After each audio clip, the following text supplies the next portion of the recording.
തിരുവനന്തപുരം വിളപ്പിൽശാലയിൽ നിന്നാണ് കേരളം ഒരു നടുക്കുന്ന വാർത്ത കേട്ടത്. മാനസിക പ്രശ്നമുള്ള സ്ത്രീ സഹോദരിയുടെ കുഞ്ഞിനെ കിണറ്റിലെറിഞ്ഞ് കൊലപ്പെടുത്തി. വെള്ളനാട് സ്വദേശി ശ്രീകണ്ഠന്റെ മകൻ 1.5 വയസ്സുള്ള അനന്തുവാണ് മരിച്ചത്. പ്രതി മഞ്ജുവിനെ പോലീസ് കസ്റ്റഡിയിലെടുത്തു. മരിച്ച കുഞ്ഞിന്റെ അച്ഛൻ ശ്രീകണ്ഠന്റെ ആദ്യ ഭാര്യയാണ് പ്രതിയായ മഞ്ജു. ഇവരുടെ മാനസിക പ്രശ്നമാണ് കൊലപാതകത്തിന് കാരണമെന്നാണ് പോലീസ് നിഗമനം.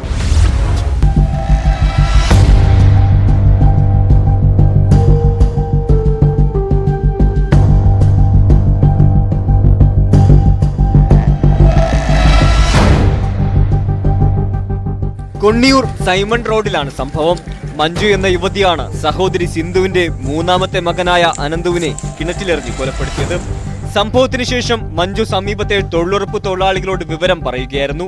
തുടർന്ന് നാട്ടുകാരും വിളപ്പിൽശാല പോലീസും എത്തി കുട്ടിയെ വെള്ളനാട് ആശുപത്രിയിൽ എത്തിച്ചെങ്കിലും ജീവൻ രക്ഷിക്കാനായില്ല. കിണറ്റിലേക്ക് കുഞ്ഞിനെ ഇട്ട പ്രതിയെ പോലീസ് ഇപ്പോൾ കസ്റ്റഡിയിലെടുത്തിട്ടുണ്ട്. കുഞ്ഞിനെ ആശുപത്രിയിലേക്ക് കൊണ്ടുപോയി. ഇപ്പോൾ തന്നെ ഇവിടുന്ന് എടുക്കുമ്പോൾ തന്നെ ജീവൻ നഷ്ടപ്പെട്ടു എന്നാണ് അറിയാൻ കഴിഞ്ഞത്. എടുത്തുകൊണ്ട് വരാൻ കഴിയും. എൻ്റെ വീട്ടിലൊക്കെ എടുത്തുകൊണ്ട് വന്നിട്ടുണ്ട്. ഞാൻ താമസിക്കുന്നിടത്തൊക്കെ എടുത്തുകൊണ്ട് വന്നിട്ടുണ്ട്. ഇപ്പോഴൊന്നും വേറെ പ്രശ്നമൊന്നും ഉണ്ടായിട്ടില്ല. ഇത് പെട്ടെന്നുള്ള പരിപാടിയായിരുന്നു ഉറങ്ങി കിടന്നുള്ളത്.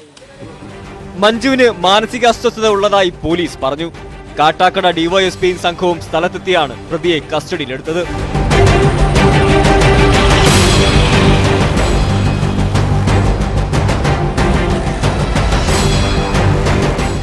ശ്രീകണ്ഠൻ എന്ന ആളുടെ ഭാര്യയായിരുന്നു മഞ്ജു.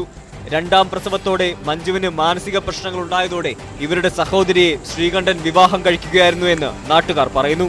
ഈ വിവാഹത്തിലുണ്ടായ കുട്ടിയെയാണ് കൊലപ്പെടുത്തിയത്. 1.5 വർഷമായി കുടുംബം ഇവിടെ വാടകയ്ക്ക് താമസിക്കുകയാണ്.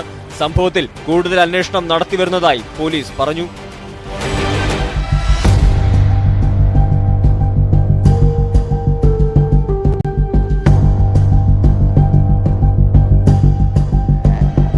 ന്യൂസ് 18 നെയ്യാറ്റിങ്കര.